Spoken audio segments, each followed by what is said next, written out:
You've decided on a career in music.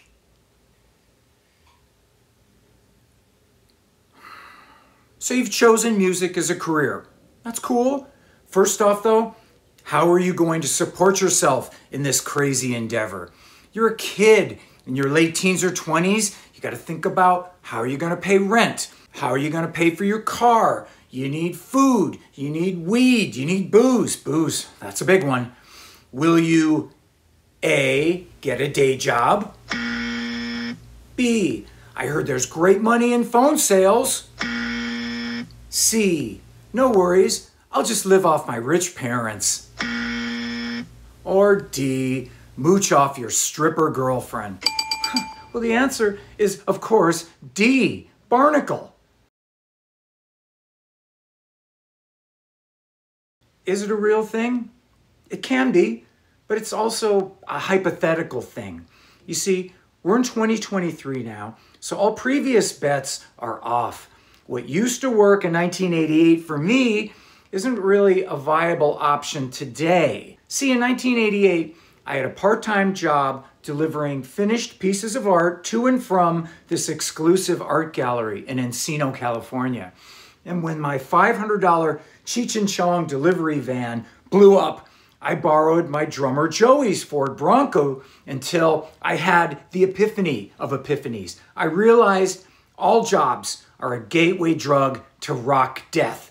No safety rope. That was the only way to make it then, or now. I looked at it like this. If things didn't work out and I didn't get that coveted record deal, I could always go out like Peg Entwistle. Hell, I almost did, hanging on the Hollywood sign. Rock or bust. Get a deal or die trying. And it was real. It really was totally real. I had no trade to fall back on. I had no skills, no money, no car, no future, only the stubbornness of youth and a small bit of talent. But believe it or not, I bucked the odds. I won the prize. I won it. That Willy Wonka golden ticket. I got it. But you know what? That was then. That was 1988. And now, poof, who knows what would happen for me now in 2023. What about all those guys that never made it? And they were legion, believe me, hundreds, thousands. Well, some of them went into other things. Computers, business. Some made it big. Some got rich. Some got crummy real jobs. And to this day, they fondly remember their Sunset Strip experience. Some just up and died.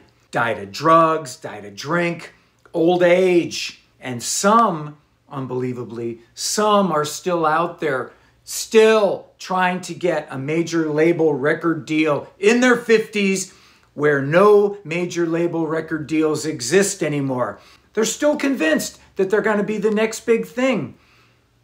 It shocks me to my core that there are still those people out there who refuse to accept certain realities, like male pattern baldness, that still think they're going to win the lottery. Mega Millions! I can still do it. Technically, I have a 1 in 70 billion chance. I can sympathize. I get it. I know that drug they're on because I too was once that guy. I endured the scorn of friends and family alike, the laughter, the jeers. Everyone thought I was a complete loser until I became a winner, and then the very same people who jeered behind my back all assured me that they knew I was going to make it right from the beginning. It's funny how that works. But see, back then, when I was in the trenches, there was MTV. There was major record labels, all searching for the next GNR. There were tour buses. There was rock radio, and a whole industry geared to sell records to the public. There were record stores. Record stores. Now there's nothing. There's Facebook, likes, and Spotify. That's it. You don't sell records anymore. You stream them. You stream. And we all know how much money there is in streaming. No need to go down that rabbit hole. Being on Spotify is like being Frodo the Ring Bearer in The Lord of the Rings. You work your ass off. You take that ring to Mordor all the way fighting orcs and giant spiders, and in the end, you don't even get to keep the fucking thing. You have to cast it into the fire. So, still interested in that career in music? A, yes, of course, I'm gonna make it. B, yes, I'm in complete denial. C, I plan on selling my soul to the devil. Or D, I'm gonna mooch off my stripper girlfriend. The answer, once again, is D, become a human sucklefish. As I said before, in 1988, there were major record labels, and sometimes major record labels gave out major dollar advances. Ours was pretty huge, $100,000. We had to pay off a few debts and scrape a few barnacles off our haul at the time, but we each got around 20 grand. 20 grand, can you imagine? I mean, $20,000 doesn't seem like an astronomical sum now, but it certainly was for me back then. I mean, I was 6 inches away from living in a box in the park, and here someone hands me $20,000. It was unreal. I could now go to the Sunset Strip as a hero. A hero. I was welcomed with open arms and open legs. Then we made the Blackout record. Another victory. A classic album still talked about to this day. Brilliant. A publishing deal gave us some more money, and then kaboom! We were on a tour bus, the magic flying carpet, free room and board for the next 10 months. Of course, we know now that it wasn't all free, but at the time, I was on Fantasy Island. I was on the Love Boat, sex, drugs, and rock and roll every night. A bunk to sleep in and to creep in. Amazing times. But nowadays, how do bands live?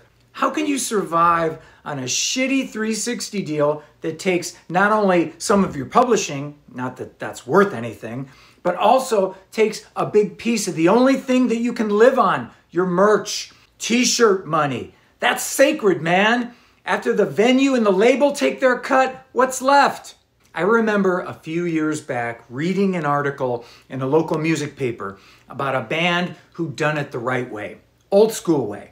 They toured for years in a van, college town to college town, the Four Musketeers, man. Sleeping in the van, no amenities, no showers, doing it for the love of their music. Finally, they hit the wall. After years of eating shit, they finally decided to give it up. They had to. They had to break up the band. Relationships gone. No more loans from family members to pay for the van. After years of doing it, they had absolutely nothing to show for it. Nothing. It was a sad tale and a cautionary tale. There was no pot of gold at the end of the rainbow for that band, just misery and degradation. I remember thinking, how many bands will read this and take heed? The answer is none. None will take heed. Why? Because everybody thinks that he or she is destined. Everybody thinks they're destined. I've had the experience. You see, I've done my 20 years in Shawshank Redemption prison. I know how brutal the music business can be. But young people, the new crop, the wannabe Greta Van Fleets, young hip-hoppers, they're still firmly addicted to the drug of delusion. And trust me, it's a fucking powerful drug. Nobody could tell me to give up my dreams in 1988. Not family, not friends. So why should 2023 be any different? Now, I'm what you call a legacy guy. I play legacy music in a legacy band. That means I get paid. I have no illusions. I know that when I put out a new Jizzo record, it's not going to break the Billboard charts wide open, and that's okay. I'm really sort of doing the record for me. Still interested in a career in music? A, yes, I'm the new Greta Van Fleet. B, Jizzo, you make some good points, but I'm still gonna spin that wheel of fortune. C, you know, I think I just might myself. Or D, how do I cash in on that legacy money? How do bands get paid? What do bands get paid? Original members, hire guns, it varies from band to band. Some guys make a lot. Some make less, way less.